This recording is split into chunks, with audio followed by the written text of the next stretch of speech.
Hi friends, welcome back to my channel. ఈరోజు మనము తోటకూర పెసులుతో మంచి ఫ్రై చేస్తున్నామండి. చాలా ఆరోగ్యానికి ఆరోగ్యము, టేస్ట్కి టేస్ట్ అంతే బాగుంటుంది. మనం ఎప్పుడూ తోటకూర ఫ్రై చేసుకుంటాం కదా, అలాగే అడిషనల్గా మనం ఇక్కడ పెసులు నానేసి వేసుకుందాము. ఎక్కడ ఉడకబెట్టేది వద్దు. ముందు రోజు నైట్ అయినా నానబెట్టుకోండి, లేదంటే ఒక 3 hours నానబెట్టుకున్నా కూడా చాలు. పెసులు త్వరగా నానిపోతాయి. నానబెట్టేసుకున్నాను కదా, పక్కన పెట్టేసుకొని కడాయి పెట్టేసుకొని ఇప్పుడు అందులోకి ఆయిల్ వేస్తున్నాను. నేను ఇక్కడ మస్టర్డ్ ఆయిల్ వేస్తున్నాను. మీరు మామూలు రిఫైండ్ ఆయిల్ ఏదైనా వేసుకోవచ్చు. అయినంత ట్రై చేయండి మస్టర్డ్ ఆయిల్ వాడడానికి, హెల్త్కి మంచిది ఇది. ఆయిల్ బాగా వేడెక్కిన తర్వాత ఆవాలు, జీలకర్ర, అలాగే కొద్దిగా కరివేపాకు వేసుకుంటున్నాను. 4 వెల్లుల్లి రెబ్బలు దంచి వేసుకోవడం వల్ల మంచి ఫ్లేవర్ని ఇస్తుంది. అలాగే ఈ కూరకి రుచిని కూడా ఇస్తుంది. ఇవన్నీ వేగినాయి కదా, ఇప్పుడు పచ్చిమిర్చి వేసుకుంటున్నాను. చిన్నగా చాప్ చేసుకున్న పచ్చిమిరపకాయలు వేసుకోండి కారానికి బట్టి. ఇంకెక్కడ కారం పొడి వేసుకోము మనము. అలాగే ఉల్లిపాయ, చిన్నగా కట్ చేసుకున్న ఉల్లిపాయ ముక్కలు అన్నీ వేసి బాగా వేగనీయాలి. ఇలా బాగా వేయించుతూ ఉండండి. అంతా ట్రాన్స్పరెంట్ అయిన తర్వాత ఒక టమోటా, పెద్ద సైజు ఒకటి, చిన్నదైతే 2 వేసుకోండి. కూరకి టమాటా వేయడం వల్ల మంచి రుచి వస్తుంది. అలాగే గ్రేవీ కూడా గ్రేవీగా ఉంటుంది. మనం తినేటప్పుడు టమాటాలు మెత్తగా అవడానికి కొద్దిగా ఉప్పు వేసుకొని బాగా వేయించుకుందాము. అలాగే పసుపు కూడా వేసేసుకోండి. ఇప్పుడే అంతా బాగా కలుపుకుందాము.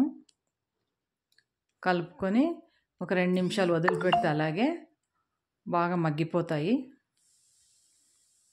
బాగా ఇలా మగ్గినాయి చూడండి. నేను 2-3 సార్లు వేయించి, ఇవి పెసులు ముందే నానబెట్టుకున్న పెసులు ఫ్రిడ్జ్లో పెట్టింటి. మీరు కావాలంటే ఎప్పుడైనా నానబెట్టి ఫ్రిడ్జ్లో పెట్టుకున్నా కూడా ఇలా వేసుకోవచ్చు. మొలకలు వచ్చినవి కూడా వేసుకోవచ్చు. పెసులు మీకు ఎన్ని కావాలో చూసి వేసుకోండి. నేను కొన్ని వేసి పచ్చివి అవేమి ఎక్కడ ఉడికించలేదు. అందుకే ఇప్పుడు ఇదే ఆయిల్లో వేసి ఇలా వేయించుకుంటే పచ్చివాసన పోతుంది. బాగా మగ్గనియండి. కొద్దిగా మూత పెట్టేసుకుంటే అందులో ఉండే వాటర్ వచ్చి బాగా మగ్గుతుంది. ఇక్కడే సగానికి సగం పెసులు కూడా ఉడికిపోతాయి. ఒక 2 స్పూన్లన్నీ వాటర్ వేసుకుని మూత పెట్టేసుకుందాము. ఇలా కొన్ని నీళ్ళు వేస్తూ పెడితే బాగా మగ్గిపోతాయి చూడండి. పెసులు, టమాటాలు అన్నీ బాగా ఉడికిపోయినాయి. నీకు చూపిస్తున్నాను. ఇంత మాత్రం అయినాయి కదా, ఇప్పుడు చాలు. మనం ఇంకా ఆకుకూర పెట్టుకుంటాము, అప్పుడు దాంతోపాటు ఉడికిపోతాయి. తోటకూర అండి, బాగా శుభ్రంగా కడిగిన తర్వాత కట్ చేసుకొని పక్కన పెట్టుకున్నాను. ఎప్పుడే కానీ మనం తోటకూరని కడిగిన తర్వాతే కట్ చేయండి. ముందే కట్ చేసిన తర్వాత పోవద్దండి. అలా చేయడం వల్ల అన్ని పోషకాలు మనకి పోతాయి, వేస్ట్ అయిపోతాయి. మంచి ఆరోగ్యకరమైన వంట ఇది, తప్పకుండా చేయండి. ఇప్పుడు ఆకుకూర కూడా వేసి బాగా కలుపుకుందాం. ఇందులోకే మనం తోటకూర ఫ్రై చేస్తాం కదా, అలాగే ఎక్స్ట్రా నేను ప్రోటీన్స్ కోసం పెసులు వేసుకున్నాను. ఎప్పుడు ఒకేలా కాకుండా ఇలా కూడా చేసుకోండి. మనం ఒక 2 స్పూన్ చూపిస్తున్నాను. కొద్దిగా నీళ్లు వేస్తే చాలు. ఆకుకూరలో నీళ్ళన్నీ వచ్చి ఆకుకూర అంతా ఇలా బాగా మగ్గిపోతుంది. ఎంత బాగా మగ్గించండి. పెసులు కూడా ఉడికిపోయింటాయి, నానిన్నాయి కాబట్టి ఉడికిపోయింటాయి. ఇలా బాగా కలుపుకుంటూ ఉండండి. ఏమైనా వాటర్ ఉంటే ఇంకిపోయేదాకా మీడియం ఫ్లేమ్లో పెట్టి బాగా కలిపేసుకోండి. చూడండి, తోటకూర ఫ్రై రెడీ అయిపోయింది. చాలా టేస్టీగా ఉంటుంది.